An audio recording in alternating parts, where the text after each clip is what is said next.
नमस्कार। मैं हूं आपका हमजुबान संजीव चौहान। इस वक्त आप बने हुए स्टेट पर हिंदी पे और हमारे साथ हैं हमारी खास मेहमान आज की खास कार्यक्रम में शबनम रोशन फाजिल खान। इस कार्यक्रम में आने के लिए आपका बहुत बहुत शुक्रिया मुझे जोड़ने के लिए। बहुत धन्यवाद श- आपका। शबनम, हम आज बात करेंगे कि जयपुर में बवाल छिड़ा हुआ है। वहां का चौमू कस्बा है, वहां एक मस्जिद है, उसके बाहर जी। लगे हुए पत्थरों को हटाने का काम शुरू किया गया था ट्रैफिक क्लियर करने के लिए। और उसको लेके मतलब वहां रेलिंग लगानी, पत्थर हटा के रास्ता साफ करना था ताकि एक्सीडेंट वगैरह ना हो, जगह प्रॉपर निकलने की बन सके। मामला इतना बिगड़ गया है कि हालत खराब हो गई है। वहां का प्रशासन जो है उस स्थिति को संभालने में जुटा हुआ और स्थिति संभालने में नहीं आ रही है। यहां तक कि इंटरनेट कनेक्टिविटी काट देनी पड़ी है। पुलिस बल अतिरिक्त बुलाए गए हैं कई जिलों से। पथराव कर दिया गया है पुलिस पार्टी पे। तड़के करीब 2-3 बजे, मतलब जो बीती गुजरी रात है, यानी कि कह सकते हैं आप 25 और 26 की रात को, अर्ली सुबह, अर्ली मॉर्निंग। क्या इस तरीके की घटना सिर्फ पत्थर हटाने को लेके आप इतना बवाल कर देंगे कि आप शांति भंग से डरेंगे नहीं, कानून से, कानून को हाथ में ले लेंगे? कहां तक वाजिब समझती हैं आप? संजीव भाई, आपका शुक्रिया इस मुद्दे पर आपने मुझे जोड़ा। मैं एक चीज आपको बताना चाहती हूँ कि मैं एक वीडियो अभी देख रही थी थोड़ी देर पहले ही। तो उस मस्जिद के मौलाना बोल रहे हैं कि देखिए, विकास तो हम सबकी, विकास होगा तो मुसलमानों के लिए नहीं होगा और हिंदू के लिए होगा, ऐसा तो नहीं है। सड़क का सौंदर्यीकरण होगा तो मुसलमानों को भी फायदा आएगा, हिंदू को भी फायदा आएगा, देश के सभी निवासियों को फायदा आएगा।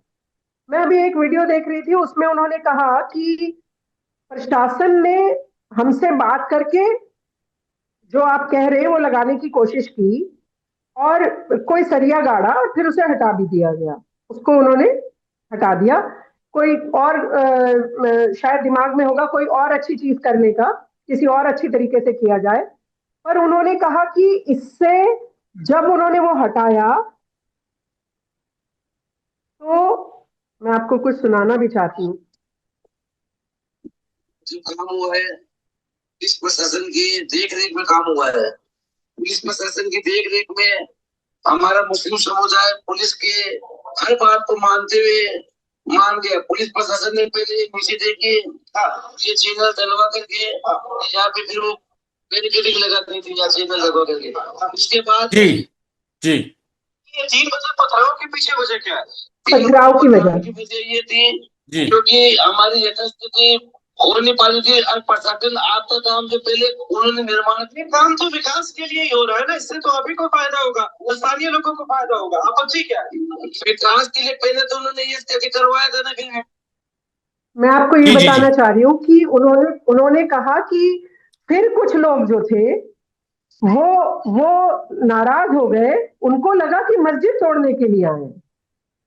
उस वजह से, मतलब वो मान रहे हैं कि यहाँ से जो अंदर से जो जनता ने पत्थर चलाए, हमारे कुछ मुस्लिम भाइयों ने, उन्होंने इसलिए पत्थर चलाए कि उन्हें लगा मस्जिद तोड़ने आए हैं। अब ये मस्जिद तोड़ने आए हैं, किसने उन तक खबर पहुंचाई? मैं हमेशा संजीव भाई एक बात कहती हूँ बिल्कुल निष्पक्षता के साथ, कि ये जो अफवाह फैलाने वाले हैं और इनको जो मदारी की तरह डुगडुगी बजा के नचाने वाले हैं जनता को, इनके ऊपर भी तो कड़े एक्शन होने चाहिए। किसने ये सब किया, यहां तक हमें पहुंचना होगा। मुझे लगता है मुसलमानों को जरा सा कोई भड़का दे मस्जिद के लिए, या किसी को भी, किसी अन्य जाति को भी, अगर हम धार्मिक मुद्दे पर थोड़ा सा उकसाएं, तो जल्दी से नाराज हो जाती है पब्लिक, बाहर आ जाती है। और पुलिस प्रशासन का कहना है कि मस्जिद से पत्थर चले, मस्जिद वाले मौलाना कह रहे हैं कि अंदर से पत्थर चले, यानी पत्थर तो चले, चाहे अंदर से चाहे मस्जिद से। पुलिस अपनी कार्रवाई कर रही है और पुलिस को अपनी अच्छी तरह से कार्रवाई करनी चाहिए, निष्पक्षता के साथ करनी चाहिए। जो भी उद्दंडी हो, जो उद्दंड करने वाला हो, जो पत्थरबाज हो, कड़े एक्शन लेने चाहिए। वो किसी भी जाति धर्म के हो। मुसलमान है तो एक भी कोई रत्ती भर, सब कहते हैं कि अरे मुसलमानों के लिए भी तो खड़े होइए। नहीं, अगर कहीं कोई मुसलमान निर्दोष फंसाया जाता है तो आप हम उस पर भी चर्चा करते हैं, आप पर हम उस पर भी बात करते हैं। उनको बचाने के लिए भी हजारों लोग खड़े हो जाते हैं। आपका हमारा तो नंबर भी नहीं आने देते, इतने सारे लोग हैं विपक्षी, सिर्फ अपने राजनीतिक फायदे के लिए वहां जाकर खड़े हो जाते हैं। अब जिसने पत्थर चलाए हैं, अब आपको कोई विपक्षी डराता हुआ नजर नहीं आएगा। अब आपको कोई विपक्षी ये कहता नहीं नजर आएगा कि भाई विकास तो मुसलमानों के लिए भी होगा। सड़क अगर अच्छी होगी तो मुसलमानों को भी तो फायदा आएगा, मस्जिद के बाहर की सड़क खूबसूरत हो जाएगी, इससे अच्छी तो कोई और बात ही नहीं है। तो मुझे लगता है कि हम सबको वहां भी देखना होगा कि मुसलमानों को भड़काने का काम कौन कर रहा है। शबनम रोशन, फाजिल खान, सवाल बिल्कुल आपका जायज है कि मुसलमानों को भड़काने का काम कौन कर रहा है, लेकिन मुसलमान जो हैं भड़कने वाले, वो आंखों पे काला पट्टा लगाए क्यों बैठे हैं? उनको नहीं पता है कि वो जेल में जाके सड़ेंगे, पकड़े जाएंगे? पथराव करने वाले नहीं जानते हैं? वो रोटी नहीं खाते हैं गेहूं की, जो आटा अन्न हम खाते हैं वो नहीं खाते हैं? वो भड़क क्यों जाते हैं? ऐसों का इलाज क्या है आपकी नजर में? ऐसे लोगों का एक ही इलाज है कि जो अपराधी हैं उन पे तो अंकुश लगाना प्रशासन का काम है ही, पर मुसलमानों को जागरूक करने का, जिस तरह से हम जागरूक कर भी रहे हैं, हमारी भी जिम्मेदारी बनती है कि हम उन्हें बताएं कि कुछ असामाजिक तत्वों के कहने से आपको पत्थरबाजी नहीं करनी है। अगर हमें कोई तकलीफ भी है तो प्रशासन बैठा है ना, हमारे लिए भी बैठा है, हमें जाकर वहां शिकायत करनी चाहिए। आप और हम पुलिस, ये ही जो पत्थर मार रहे थे, ये सब इकट्ठे होकर प्रशासन के पास भी जा सकते थे, और प्रशासनिक अधिकारी तो वहां खड़े होकर करवा ही रहे थे। तो आपको उनसे बात करनी चाहिए थी, आपको अपनी तकलीफ भी बतानी चाहिए थी। और जिस तरह से विपक्षी कहते हैं ना किसी की सुनवाई नहीं होती, मैं देखती हूँ जब प्रशासन के पास हम लोग जाते हैं तो हिंदू हो या मुसलमान, सिख हो या ईसाई, प्रशासन सबकी सुनवाई करता है। उनके पास कानून है, उनके पास संविधान है, वो उसके हिसाब से ही चलते हैं। कहीं कहीं किसी किसी केसेस में थोड़ा ऊपर नीचे हो सकता है, लेकिन पूरा देश ही कानून के विरुद्ध काम कर रहा हो, ऐसी सोच बना लेना भी आपराधिक मानसिकता को बढ़ावा देता है। शबनम, जयपुर की इस घटना को लेके ये कहा जा रहा है कि इस तरीके के फसाद जो हैं मंदिर और मस्जिद को लेके वहीं ज्यादा होते हैं जिस राज्य में या जहां बीजेपी वर्चस्व में होती है, भारतीय जनता पार्टी। राजस्थान में भी जो है भारतीय जनता पार्टी के ही सल्तनत, सरकार, हुकूमत है वहां। वहां फिर ये बवाल हुआ है। अगर ये ना रोक लिया जाता टाइमली तो शायद ये आग पूरे सूबे में फैल सकती थी। ये बीजेपी इस काम के लिए क्या बदनाम की जाती है? वाकई में ये ऐसा काम करती है? ये बीजेपी इस काम के लिए बदनाम की जाती है या नहीं की जाती है, ये तो आप पर हमारे बड़ी चर्चा का विषय है, इस पर किसी दिन फिर आपसे बात करूंगी। पर हाँ, ये जो कुछ चंद मुस्लिम लोग हैं और कुछ विपक्षी नेता हैं जो दूसरी पार्टियों से आते हैं, वो कहीं ना कहीं मुसलमान को बदनाम करने के लिए ये काम जरूर करते हैं। एक पत्थर चाहे किसी विपक्षी ने ही जाके मार दिया हो, फिर सब लोग उग्र हो गए हो। इसीलिए मैं आपके माध्यम से कह रही हूं कि जांच करना बेहद जरूरी है, कौन उकसाता है उन्हें, कौन कौन सी पार्टियां हैं जो उन्हें उकसा कर रखती हैं। मुसलमान तो मैं देखती हूँ, मैं जितने मुस्लिम भाइयों से बहनों से बात करती हूँ, सब देश की मुख्य धारा से जुड़ना चाहते हैं। किसी को बीजेपी से भी बैर नहीं है, किसी को दूसरी पार्टियों से भी बैर नहीं है। लोग बड़ा दिल करके राष्ट्रीय लोक मोर्चा से भी जुड़ रहे हैं। तो जब मुसलमान इतनी बड़ी सोच रख रहा है तो उनके पीछे कौन लगा हुआ है कि वो बदनाम हो, वो पत्थरबाज ही बने रहे, वो देश की मुख्य धारा से ना जुड़ पाए, उस पर भी हमें काम करना होगा।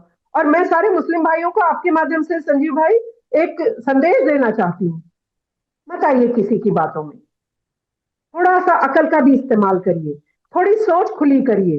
अगर मस्जिद का भी मामला है, आपको लग रहा है कोई मस्जिद को तोड़ने आया है या इस तरीके की कोई भी बात कोई आपसे कह रहा है, उसका हाथ पकड़िए, उसे थाने लेकर चलिए। इसने बताया है हमें कि आप मस्जिद तोड़ने आ रहे हैं, आप उसे पकड़कर तो लेकर जाइए। देखिए सारे नकली, चाहे वो मुस्लिम नकली नेता हो चाहे वो विपक्षी नकली नेता हो, सबकी दुकानें बंद हो जाएंगी और मुसलमान गर्व से सीना चौड़ा करके भारतीय मुसलमान की तरह रहेगा। कुल मिला के शबनम रोशन, फाजिल खान ये कहना चाहती हैं, शबनम खान, कहने हाउ मुसलमान अपनी रक्षा सुरक्षा दिमाग खोल के खुद करना सीखे, वरना उसे बंदर जो है, मदारी जो है, पॉलिटिकल मदारी, वो बंदर बना के नचाते रहेंगे अपने डमरू पे और आप नाचते रहेंगे, बर्बाद होते रहेंगे। मुसलमान को अगर हिफाजत करनी है तो अपने आप अपना दिमाग खोल के रखे, इस्तेमाल ना हो। और जब तक इस्तेमाल करने वालों को, मदारियों को लगेगा कि मुसलमान उसके डमरू की थाप पे नाच सकता है, तब तक नचाया जाएगा, चाहे फिर वो मंदिर मस्जिद की लड़ाई कहीं भी हो। दूसरों के हाथों में खेलने वाला मुसलमान हमेशा मार खाएगा, मरेगा, पिटेगा और फंसेगा। आप और ये कहना संजीव चाहती भाई, हैं? बिल्कुल संजीव भाई, जो सो कॉल्ड मुल्ला झूठी इस्लामिक बातें फैलाते हैं और इस तरीके की चीजें करते हैं, क्या वो उन सब के लिए वहां पहुंचे हैं? बांग्लादेश में उनको समझाने पहुंचे सरकार को, यूनुस खान को पहुंचाने गए वहां पर? नहीं गए। नहीं।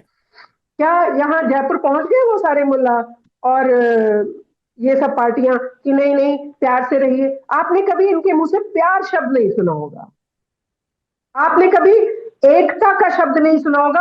आप सारे डिबेट्स उठा लीजिए, जितने भी सो कॉल्ड मौलाना बैठते हैं दाढ़ी टोपी लगाकर, आप सबकी डिबेट उठा लीजिए। एकता, भारत, भारत की एकता, संप्रभुता, ये सब आपने शब्द नहीं सुने होंगे उनके मुंह से कभी, क्योंकि उनका एजेंडा ये नहीं है।